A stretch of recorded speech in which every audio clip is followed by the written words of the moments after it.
I'm Hannah Kaplan, and this is the WCS Wild Audio Podcast, where you'll find reported audio stories covering the latest news and newsmakers from the Wildlife Conservation Society's Global Conservation Program, Zoos and Aquarium, and their many partners.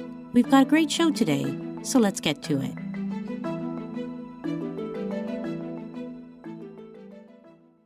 Across the Amazon basin, the search for gold has unleashed a crisis, both environmental and human. Illegal and small-scale gold mining depends on mercury to separate gold from stone. That mercury seeps into rivers, the air, and the food people eat, poisoning ecosystems and communities alike. WCS Wild Audio's Nat Moss has the story of how, from Ecuador to Bolivia, conservationists and indigenous leaders are fighting back. In the jungles of Ecuador, gold mining has become one of the most persistent threats to both people and wildlife, one that WCS has been tracking.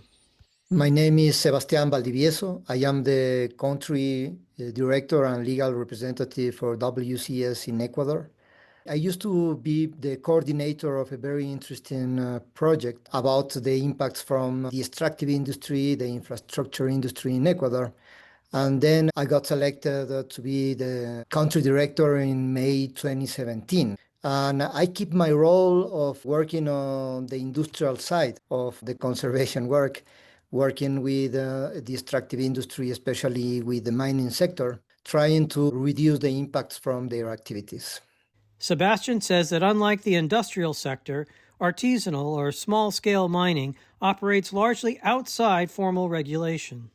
Artisanal and small-scale gold mining is a common practice in Ecuador, particularly in regions like El Oro, Zamora, Chinchipe, Azuay, and Imbabura. Those are provinces located in both sides of the Andes, in the western and eastern foothills of the Andes. It relies on basic tools and limited technological resources. That's one of the big differences between artisanal and larger-scale mining. The latter is usually operated by multinational firms with environmental safeguards and formal labor and social standards. Artisanal mining often functions informally or semi-formally with little regulatory oversight. And that informality is one reason why mercury, a potent neurotoxin, is still widely used to extract gold. In small-scale gold mining, mercury is often used to prepare what it's called amalgamation process. When the artisanal miners crush a batch of rock that contains gold and mix that powder with mercury, the gold sticks to the mercury while the rest of the dust is washed away. But to separate out the gold from the amalgam of gold and mercury, the mixture must be heated. The mercury burns off as a gas, leaving the gold behind, what the miners refer to as the doré. In the very basic artisanal activities, they use just the tuna can. In a small tuna can, the rounded one, that they put this amalgam inside, and they put it over the flame. And then with the time, it will evaporate the mercury that evaporates very easy. And at the end, you are going to have the doré. When the mercury vaporizes, it enters the air and precipitates into streams and rivers, traveling through the entire ecosystem, where it can be breathed in or consumed by wildlife and people and poses a significant health risk. When you burn the mixture and you release the mercury, it's very important to understand that it's highly toxic. So it will get into the body through the lungs, and that's why it's so dangerous, that specific part of the process. The experts take samples on the leaves of the trees, and they can find traces of mercury. And the problem is that that mercury in the trees or in the leaves of the trees will eventually go down through the rain to the water once again and enter into the food chain. Now remember that original mixture of quarried powder that was mixed with the mercury and then washed. That washing action adds additional mercury to the environment. Mercury pollution spreads through the whole Amazon, but some of the worst damage comes where law enforcement is weak and illegal operators move into a community uninvited. You have a community that has gold in their lands, and then you have a miner that will arrive with a full package. They are going to provide equipment, technology, money, knowledge, protection, and also the bad things. They are going to bring arms, guns, weapons, and all the social problems related. But that's how the small communities, especially indigenous communities in Ecuador, are receiving these gold miners. And not just that, we are going to propose you a gold extraction model that it's imposed to the community by force by these illegal groups. In contrast, WCS is working to support local communities in resisting these unwanted incursions so that they can benefit from a valuable resource, gold, but using existing mercury-free extraction approaches that bring benefits to the people without polluting the environment. Our theory is the same one that we implement when we are trying to reduce the impact of hunting or overfishing or timber extraction from the jungle, providing alternatives for income. Our model is community-based natural resources management. In this case, one of the natural resources will be gold. If the community is interested in implementing the mercury-free gold extraction process, that will be an additional productive alternative for them. And we think that the gold could play a very important role there, because if the community doesn't want to extract the gold, someone else will. So it's also a run against the clock, because we need to get to the communities before the illegal miners arrive. Ecuador's approach is to pair enforcement with community solutions. In Bolivia, indigenous organizations took that idea further, bringing science and law together to hold the state accountable. This legal victory was achieved thanks to the strong organization and legitimacy of the Indigenous Peoples Council of La Paz. That's WCS Bolivia conservationist Óscar Loayza. He describes how the People's Council filed what they call an acción popular, a constitutional legal resource used to defend individual and collective rights.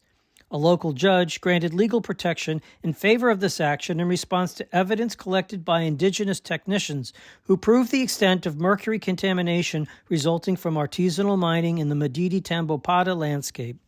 It was absolutely essential. The creation of an indigenous technical team gave the process great legitimacy. These technicians were trained in strict scientific protocols for sample collection, ensuring that every specimen was handled with the highest standards of quality, so that no sample would arrive at the laboratory in poor condition. We also had the support of the Environmental Quality Laboratory at the Universidad Mayor de San Andrés, which is credited and certified to conduct these types of studies.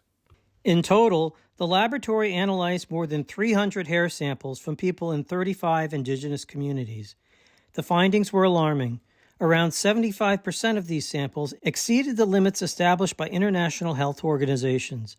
That demonstrated the real impact of mercury contamination on people's health and transformed a local dispute into a national case, one the government could no longer ignore.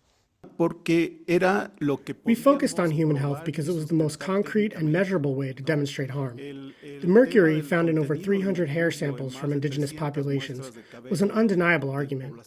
We could have filed the Acción Popular only claiming environmental contamination from mining, but it would have been much harder to raise awareness among the judge, society, and even the state itself. When you talk about health, the message hits differently.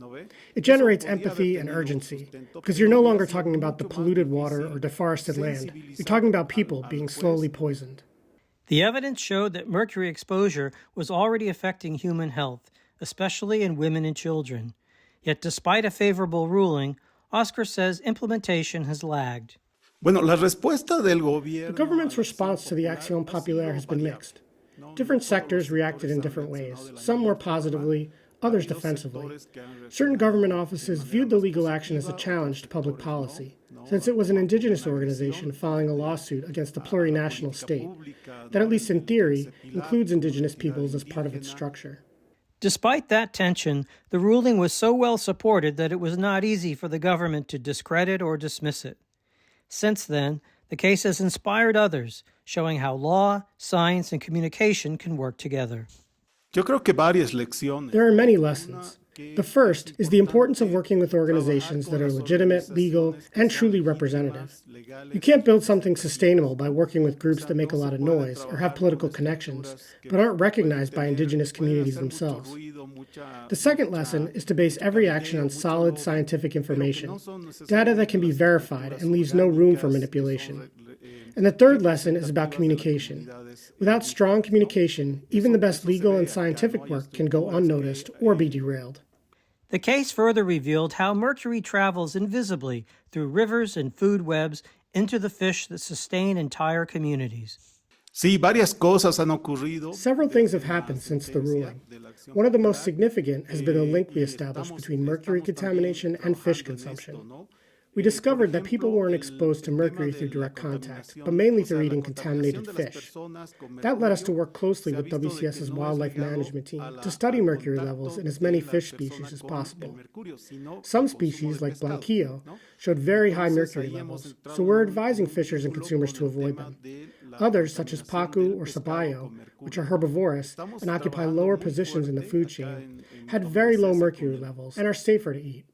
The science helped local fishers protect their livelihoods and gave rise to alliances with other sectors across the Amazon. Rurenabak is Bolivia's fourth largest tourist destination. It connects to Madidi, Peon Lajas, and the Pampas of Yacuma. Mining contamination in rivers like the Tuchi and the Beni has begun to threaten that economy. The tourism sector is now considering legal options, perhaps similar agro-environmental actions, to defend their right to a clean, safe environment for their livelihoods. For Óscar, mercury is only one symptom of something deeper, a conflict between extractive industry and human rights. I think mercury is a serious issue, but it's not the only or even the most important damage caused by mining. Mercury has helped us expose a deeper set of problems. Mining is also destroying rivers through sedimentation, deforestation, and pollution, and it's causing profound social and cultural impacts in the Amazon. In fact, mercury became a bridge, a way to show society the human dimension of mining's impacts. It helped us move from seeing mining as a technical problem to understanding it as a human rights issue. And as the Amazon's next generation comes of age, he says the struggle is about more than stopping mercury. It's about protecting community life itself. Where gold mining has entered, we've seen a breakdown of community life. Less security, less respect for cultural values, and the rise of external structures like mining cooperatives that displace local leadership. Communities recognize this as a serious threat. Óscar says working with young people is vital. They've developed a project to train young indigenous leaders, mostly high school students, in territorial management, indigenous rights, and conservation threats. Many of those youths have become leaders in their communities. Now we're focusing on training young communicators. We realize that beyond leadership, communication is a powerful tool for change. Forming young communicators helps ensure that these stories and these warnings continue to be told by the next generation.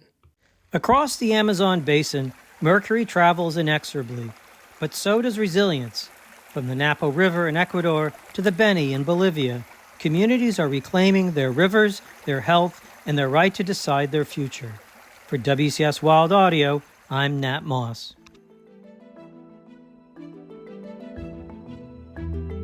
Today's episode was produced and reported by Nat Moss, with help from Dan Rosen and Hannah Kaplan. The WCS Wild Audio podcast is a production of the Wildlife Conservation Society. Stay tuned for our next episode. And don't forget to follow, rate, and review the show wherever you get your podcasts.